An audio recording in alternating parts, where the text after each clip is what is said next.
Yesterday, investors were shocked by the Eurozone preliminary inflation figures. There were no doubts that inflation would grow, but no one could imagine such a jump.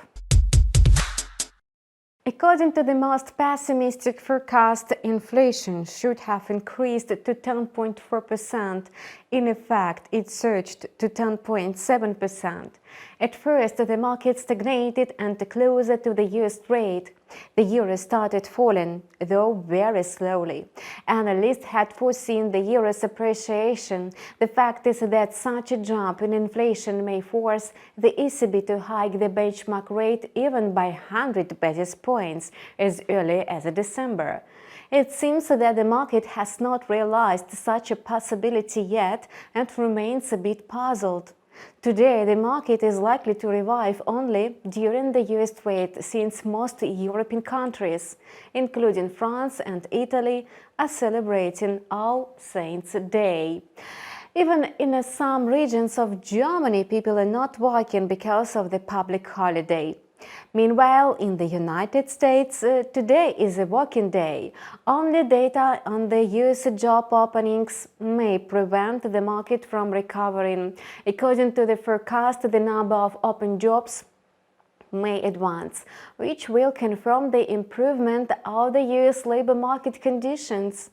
On the chart, we see that the euro-dollar pair started falling faster amid high speculative activity.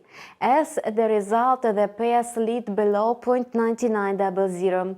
For the last 3 days, the euro has depreciated by about 2%, which is about 200 pips.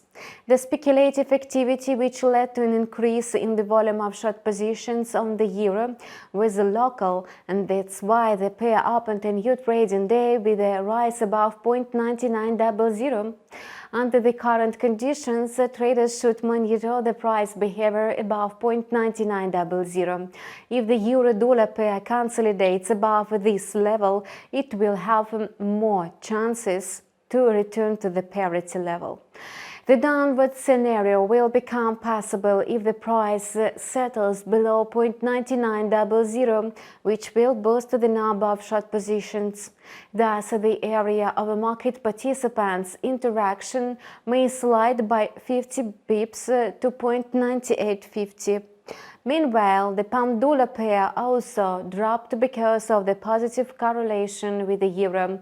As the result, trading sentiment slightly altered within the channel of 1.1525 and 1.1645. The quote declined below 1.15, but at the beginning of the new trading day, returned to the channel. It's quite possible that bullish sentiment is still in force.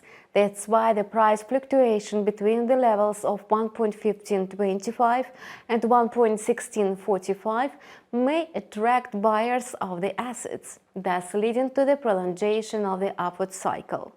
Notably, the most significant rise in the volume of long positions will take place if the price consolidates above 1.1655. And that's all for now. We keep monitoring the financial market situation. Subscribe to our channel and see you in several hours. We will take a close look at the US trading session.